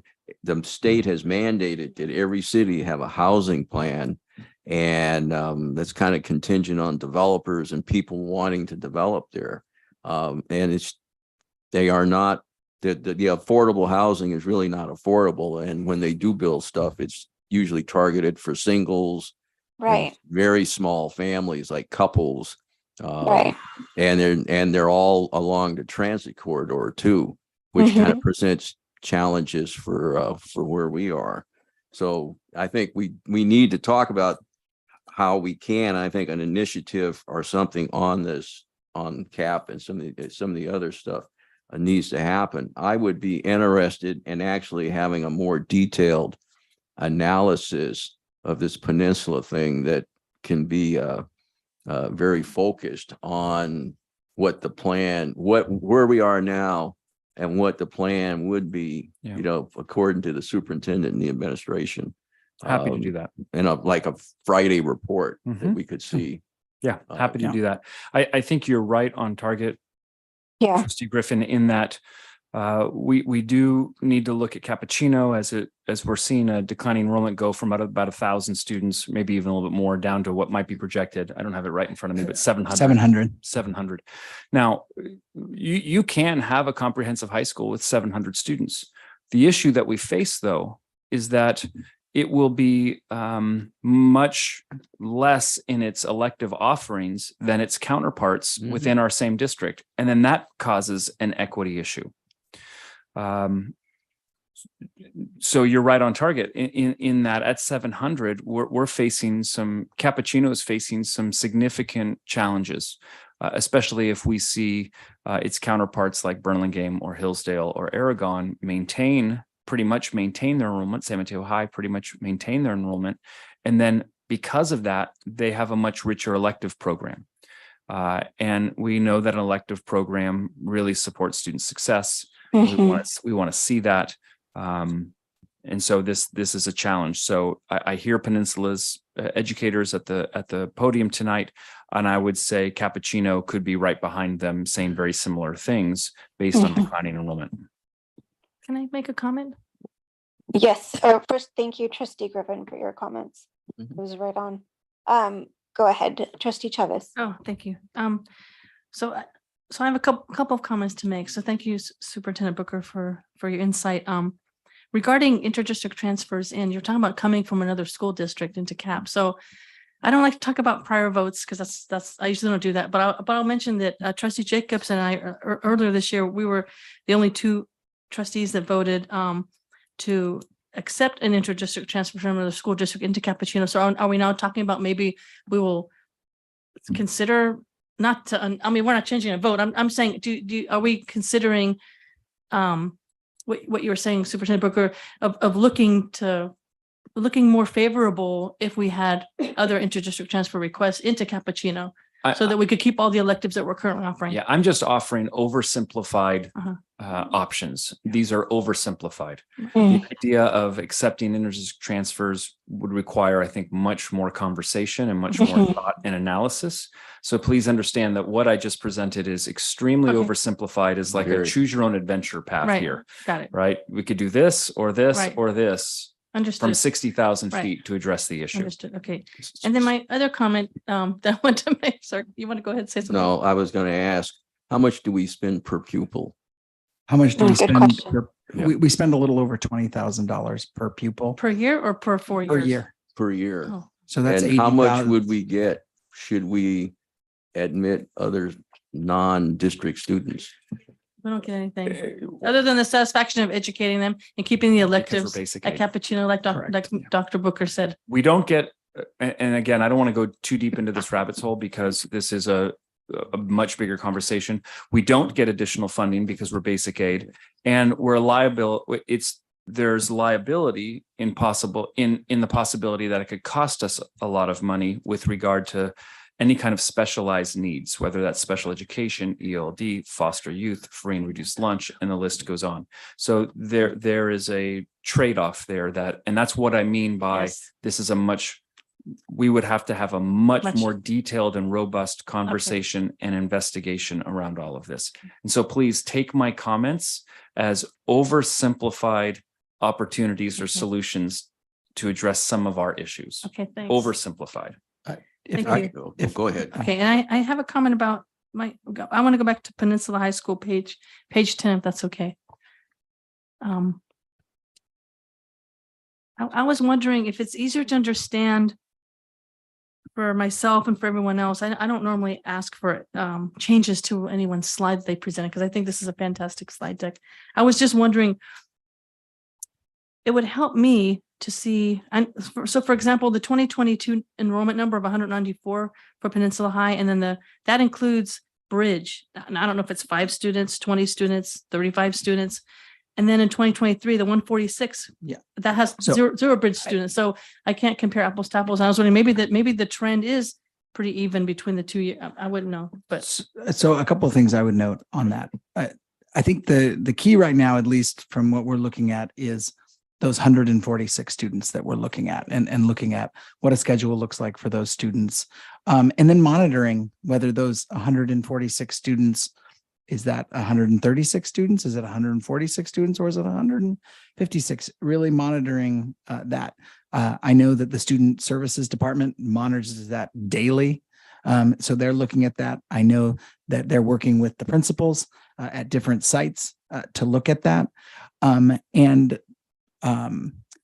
number of students at Bridge, and I think Dr. Black might be able to help, was very steady at around 200 students in the past, or many years had over 200 students. And that in the last, well, go ahead. Sorry.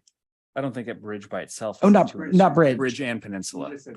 Yeah. Oh, sorry. I meant, but I think that when we look at it is that we're looking at the actual staffing, the actual enrollment and those needs at the schools. And then we're applying the formulas that we have looked at over the years and decided as a district that, is our, and then, we implement that. But as Superintendent Booker noted, we continue to look at that. We look at the impacts, the potential impacts.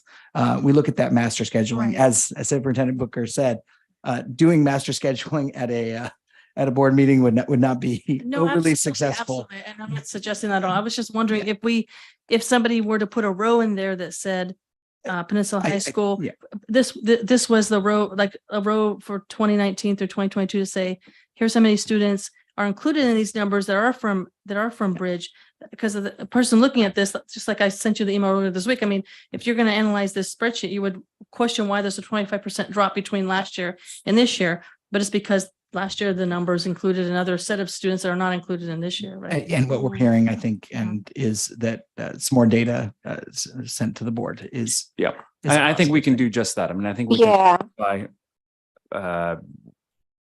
how many students are at Peninsula, how many students are Bridge, separate that out, even add another Bridge slide or something like that. I think that's very easy to do. Yeah, and I don't normally ask for extra information. It's just that's easy. I don't want I understand that the decisions for the staffing level right now at Peninsula is based on the 146 students. And I get that. I don't want, if somebody looks at this slide, they're going to think, well, if you're going to go down by 20, if you're declining enrollment at Peninsula by 25%, now they might attribute that to why the 2% two FTEs are being looked at, but that's not really the why. But can I raise a question? Yes, go ahead, Trustee Jefferson. I think that one of the speakers said that there was a waiting list for Peninsula. That was a question that I think one of the educators asked was, are we going to implement a waiting list? Because I think what she might have been implying is that class sizes would go so high that there wouldn't be room for Peninsula students. So the answer to that question is no. We're going to serve students. We're going to make sure there's room for students. And I think this is what Associate Superintendent Hawkins was indicating in the sense of how we monitor Peninsula attendance really like daily through the our director of student services and our principal at Peninsula, that we need to make sure that there is space and availability and opportunity at Peninsula. We wouldn't turn away students from Peninsula. If we had an overflow of students, we would have to add FTE. Right. So there would not be a waiting list at Peninsula. High Okay, School. yeah, that didn't make sense to me because if there's declining enrollment with a waiting list, that didn't add up. So I just want to clarify. Also, I don't know if it's true what everybody was saying, that we would in fact get rid of these classes and the basketball and the leadership. I know that that's what they're saying. I don't know if that's true. Right. I hope it's not true, but also can we look at maybe more creative solutions to maintain those programs while also cutting where we need to cut? And maybe can we combine things together? I think you said, for example, maybe we could combine yearbook with digital photography or something like that. Maybe we can look at some more creative solutions. I don't know what those are, but Yep. when you look at the master scheduling. I think these are all good points. And I think this goes back to Trustee Griffin's request. Okay. So let's rewind. I proposed a 2.0 right sizing at Peninsula. Peninsula High educators pushed back saying, no, that's going to cause problems. It might cause class sizes to go too high. It might mean a reduction of key programs, as you've just described, as many of them just described. What I said to them at their staff meeting is that I would go back to the drawing board, meet with Principal Campana, meet with Don Scatena, meet with Kirk Black, and review their master schedule proposal for next year to see for myself, is that what is going to happen? Because if there is such drastic reductions such as been described tonight, then I don't see myself reducing Peninsula by 2.0. Right. This was a right sizing based on a significant reduction of enrollment. I hold to my word. I gave the Peninsula High School staff my word that I would go back to the drawing board and then present to them. I'm meeting with Principal Campana, Kirk Black, Don Scatena. I think it's on May 10th, May 12th, May 11th, to go over a proposed master schedule so I could see for myself. I will then include a write-up to the board in a weekly, and then I'll come back to the Peninsula High School staff, which I do every month. I meet with them every month and report out what I found, what were the results of that, and what I could do. The 2.0 was a proposal based on, again, right sizing of declined enrollment. But I did promise the PHS staff that I would go back to the drawing board and review what they indicated to me. And I plan on doing that. I think, like I said, my meeting is May 11th. Great. Thank you. So I got a question. This is it's a theoretical question. So I was looking on page 13, I guess, which is the certificated staffing projections. And we start with the current enrollment, and then we go enrollment for staffing 23-24. So then I was comparing it to the actual projection, the actual numbers and by campus. And I came up with differences, and I'm not sure which differences are okay, because some of them are rounding and some of them were 5 and 6. And I'm not sure the implications to this, but I noticed that and maybe this is the way you get overstaffing, or this is the way you meet, you get program obligations, because like this, the enrollment for staffing purposes for Peninsula is 200, even though I think we were talking about 140.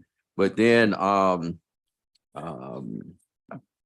were a lot, well, there's several differences that were bigger than others. So what can you explain what's going on with page 13 and how it relates to the I'd like Dr. Black to address a little bit of that, because we came to the board, I think it was in the fall, maybe I'm wrong on that, around enrollment projections and what models we use, and we make determinations on a moderate staffing model, an enrollment model, and so on and so forth. So if you could reiterate that, because I think it plays into how these numbers were generated. Yeah, so we used to use the conservative model for staffing enrollments, and this year we switched to the moderate numbers, which would provide for greater enrollment at the schools. And in so doing that, the years that we used to use the conservative model compared to what we're using now resulted in some differences. So let me just jump in to say that was a specific choice that I made to move to a moderate model to allow for greater FTE at the school sites. If we would have continued with our conservative model, those FTE numbers would be drastically less. Yeah. And so that was important to me that I moved us to a moderate model because I didn't want to see such significant cuts in this first year. Right. Yeah. We're numbers people over here, so he's just poking at me a little bit, but I want to thank you both. I want to thank you, Superintendent Booker. You've always been very upfront and Well, I was the one that transparent. pointed it out. Well, yeah. Since they were so upfront. Yeah, you didn't talk about the 25% decline in Peninsula, though, did you? Can I ask one more question? Thank you, Superintendent Booker. Oh, okay. You're done, Trustee Chavez? Yes, yes. Okay, go ahead, Trustee Jacobson. Okay, I just wanted to, going back to the key takeaways. Most of these things are things, some of these things are within our control, some of them are not. I guess I would like a answer of what are things that we have more control over or wiggle room over in the key takeaways. That's a great question. And I'm looking at that around more of the negative pressures on our budget. Right. So I think one takeaway is that one thing we have zero control over, although we would love to have control over that, is the state mandated pension rates. Yeah. Those you do not have a say in any of that except for how to deal with the impact. So that is no control. In terms of some of the other things, in terms of that, you have no control over the state budget. So in terms of additional revenue to support us with outside of advocacy in regular. Secured property tax growth. Secured property tax growth, unless you buy a new house in the district or sell your house, likely not going to impact that. That's over. Those are more macroeconomic factors that are impacting. Yes, new housing projects would help. But when we get into utility costs, we can look at usage. It takes a certain amount of gas and electricity to run a district. That's just but one thing the district will be doing in the next month, they've already approved a solar project last year, a $13 million very large solar project, which is projected to be started in the summer of 2024. We expect to bring a contract in the next couple of weeks, in the next couple of months for that. So we can, on the supply side, this board has already taken action. One thing we noted was PG&E informed us that they expect a 15% and another 15% increase. We can create our own electricity and support us. So that's one thing this board has already taken action on, and we will be doing. Can I just jump in to say, yeah, of course. On the positive side, Trustee Jacobson, because we're basic aid, we really have a good sense of how much money we're getting. Like that is like, I don't want to be lulled into negativity on this. This is so positive, especially I come from years and years and years of being in an LCFF district where we're told one thing in January, we're told something else in May, we're told something else in June, and then July 1st, something totally even different. And yet we already passed a budget. We literally would pass a budget in June, and then the state budget would come out in July and changes would occur. And so the volatility around that, like I would have sleepless nights because it was so immense. Here, we don't have that kind of volatility. Yes. Why I really like your slide here, your takeaway slide as a team is starting with the secured property tax growth of 5%. That drives so much of our budget, that's so much of what 80%. we're going to have. That's right. Thank you. So I came from a district that flips back and forth between basic aid and LCFF. I think that is a key point Yeah. here. Just to put that into perspective, going into COVID in May of 2020, the governor proposed a 10% cut to all state funded districts. We were a district, I as Superintendent Booker was in a state funded district at that point. And in July, when we were trying to open school, we were making budget cuts to a deal with a 10% reduction. Yep. If you think about that, that would be a $17 million in reductions for our district if you looked at a 10% reduction. So I think Superintendent Booker, that is a key point, that while we don't have any control over it, Yeah. it is something that this district has that supports stability That's right. in this district.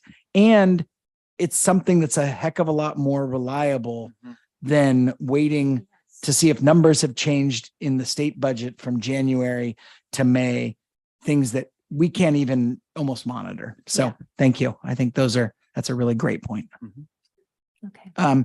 Lastly, just on that, I think every district in the state of California needs to monitor their special education costs. It's 20% of our budget. It's larger than any single school in this district. So yes, And we need to look it's at that. gone up 65%. Yeah. Every- And like I said, that is, I think we've seen, some significant increases. Some of our Bay University classes, we've seen a 70% increase in the enrollment in that classes. Those are students that we need to serve, and that we need to. So again, a lot of that is stuff outside of our control. The kids who come and their needs are not within our control, and we need to serve those kids, but doing it in the most efficient and the best way possible, that is within our control. I 2 points to that. I really agree with you. I think one, we're not the only district in the state of California facing those kinds of increases. This is happening statewide, let alone nationwide. Sure. But secondly, in a positive way, the way that our team has been able to manage those kinds of increases is something to celebrate, because we should celebrate the fact that we can meet the needs of our special needs students, and we can do it in a way, and we can carve out the budget, and we can handle that 65% increase, and we can do it in terms of not having to cut other programs and be drastic. But we've got a team of business professionals and principals and our special ed director, our special ed team that can manage that, and we don't see a hue and cry of special ed families coming at us saying we're not providing resources. We actually have, to the contrary, we have a special ed program that is, I would say, a model program in so much support of our students. It's good to hear. We used to, we had costs, I think, before that weren't well managed necessarily by the district. And a lot of that had to do with child find and having students that weren't getting their plans and that we didn't know were coming over. And I think the people in charge of that, I think Holly and gang, are doing a much better job. So we've mitigated a tremendous amount of our special ed cost. It's not going, but when from what we were doing, there was no excuse for not trying to find those students in a timely manner. Because when we waited and didn't identify them, it was almost punitive in the amounts that we had to pay. So I think that was a big improvement. I have a question about enrollment. Sorry, did I cut somebody off? No. Nope. Okay. In terms of the students that had left our district because of going off to like public or private schools, during COVID, and then are there students coming? I think Yancy may have touched on that a little bit, but I want to know if that is an impact at all. Are students coming back to our district, or are students coming in from other private schools within our feeder districts? Does that have any impact on our enrollment? So kids coming back from private schools is not a material impact on our enrollment numbers. We do see trends at our different sites. Specifically, we did see some more kids go into private school that's more at the K-8 level. That's really the impact. And so we're waiting to see if some of those kids come back. But one thing that, and this is a little bit anecdotal, but I've across districts, we've heard this. Once students, move into the private school pipeline, they're obviously much more likely to stay in private schools. If they do move, it is usually at one of those transition times between elementary and middle, or middle and high school.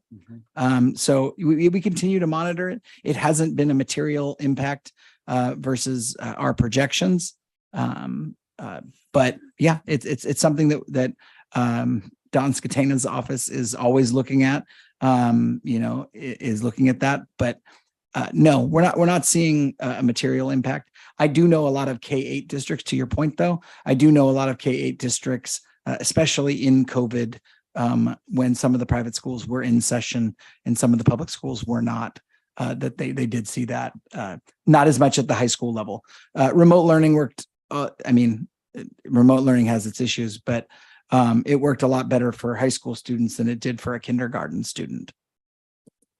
I think. Thank you. Yeah. And, sorry, go ahead, Trustee Griffin. No, I was just going to say, over time, I think the economy has had a much bigger impact on the migration between, private and public schools. Yeah. Correct. Yeah. Superintendent Booker, could we receive just a report on, I guess, the reasons why we would be losing some students? Just, I guess, specifically in schools like Cappuccino, like what is specifically affecting that enrollment? I'm curious to know why, like, if there are students leaving because of the housing market, are they becoming unhoused? Things like that. I'm curious.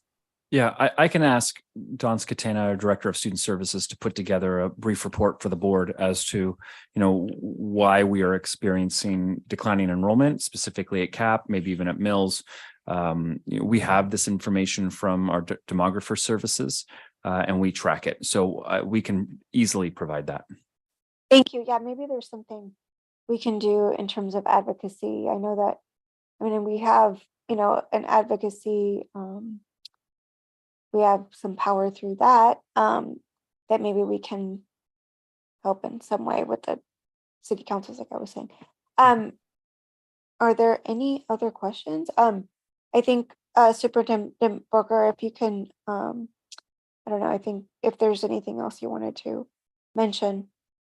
Well, I just wanted to, when we're done with questions, when the board's finished, just summarize some of the things that I've heard so that I'm reflecting back about what I'm going to be asking our team to do moving forward. I just want to make sure I've captured it. But before I do that, if there are any other questions. Yeah, are there any questions from the board? I got a minutia question. Yeah, yes, go for please, it. go right ahead. So the other outgo, Yep. it's a $125,000 credit. And it's a yearly, I'm just curious, what is that? Because it goes on every year. We got 5,000 and restricted and 125 and unrestricted. And it's like clockwork. So I'm curious, what is it? That's the indirect charge that we charge the bond program charge? No, we charge an indirect charge to some of our restricted programs. And so it's the net indirect. And the 125, yeah, for food service from other funds. Sorry, not from restricted, from the other fund. Does that go into unrestricted? Yeah, it's the roughly 4 to 6%. So the state approves an indirect rate that we can charge to federal and state funds. That ranges 4 to 6%. 4 to 6%. So it essentially is like us, like at one point, I think we were charging our bond programs an indirect rate for support. And so that in essence, that's what that is, because it's allowable under yeah, you can do that with bonds. You have to really look at the. No, I understand. No, I didn't. I mean, the text or the measure, but yes, I was just curious about that because yeah, it's 4 to 6% that we charge. We charge it on most of our a lot of our restricted programs, and then we charge it on the food service program. And that's just the overhead cost of payroll, HR, those kind of costs. Is it a uniform? It's a uniform rate across the district. Yeah. Okay. That's my question. Yeah. It's a state approved uniform rate. Okay. Oh, Well, I don't have any more questions. It's just a comment to thank our amazing finance team over here. Yeah. Yancy Hawkins, Associate Superintendent CBO, Vanessa and Valerie over there, finance team, and thank you, Superintendent Booker, for addressing all of our questions and concerns. Thanks. Yeah. Yeah, I'm, thank I'm you. incredibly lucky. Like I'm not joking when I say that 98% of the work is done by the two women next to me, and I really appreciate their hard work. I'd also like to note that this year was especially hard with some changes to the county's accounting system. And I thought you were going to say especially hard because the changes in superintendent. I was a little nervous about that comment. No, Well, that too. No, I'm just Ouch. kidding. No. Yeah, or new board members. That's right. I'm not that done. But no, this was an especially hard one. And as always, they come through no matter what. They're no rain, sleet, everything. They're there. So thank you. So if I could just take a moment to summarize some of the things that I heard tonight, just so I can direct staff as we continue forward. So obviously to continue with my plan of addressing Peninsula High School FTE, right sizing programs, class size.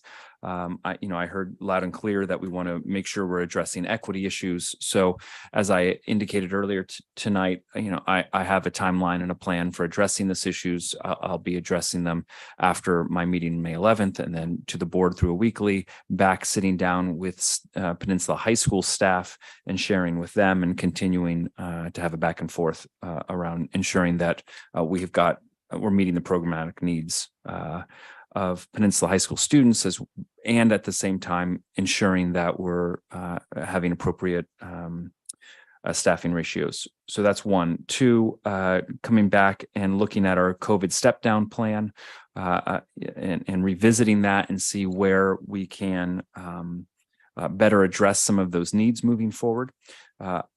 We also want to talk a little bit more about Cappuccino and declining enrollment there, and ensuring that we have a sustainable program, a comprehensive program. That's both short-term and long-term. Trustee Zuniga and I met with Cappuccino High School staff last week, I think it was, week, and heard some concerns there too. And that's why I brought up earlier that Cappuccino High School teachers could easily be here commenting for public comment as well. And so there's a lot of needs across the district. I heard a little bit about our reserve and why we hold the reserve we have. It's a very good question. Why we hold the reserve we have, what are our policies around that, and what are some of the things that we consider when we are thinking about holding our reserve? What problems could we face that we might want to make sure we have a reserve for? I heard some questions around demographics and really better understanding why we're losing students, especially at Cappuccino. And then lastly, I heard about a correction or an enhancement to our Peninsula High School enrollment slide that addresses Bridge students and where we stand enrollment wise with Bridge and the changes therein. If I missed anything, please let me know. I was trying to take notes. No, that's good. Okay. Does anyone have any? Sorry, go ahead. No, I was just saying thank you. Superintendent Booker captured everything, I think. Thank you. Yeah, and I want to echo Trustee Chavez. Thank you so much to the staff. I mean, you all are amazing, and we are very lucky that we have such a strong budget. So yes, thank you, and thank you for putting all of this together. Are there any other questions from the board? I don't think Trustee so. Jacobson needed to leave, and then Trustee Land isn't here, so I just wanted you to know that. So it's just Trustee Griffin and myself. I don't have any further questions. How about you? Okay. Okay, he packed his bags. He's gonna sing us a song soon. Okay, so now do we? Just adjourn the meeting. You just call for adjournment. Okay, I need a motion to adjourn the meeting, or I guess I will adjourn the meeting. Yep. Thank you. Thank you so Thank much. you.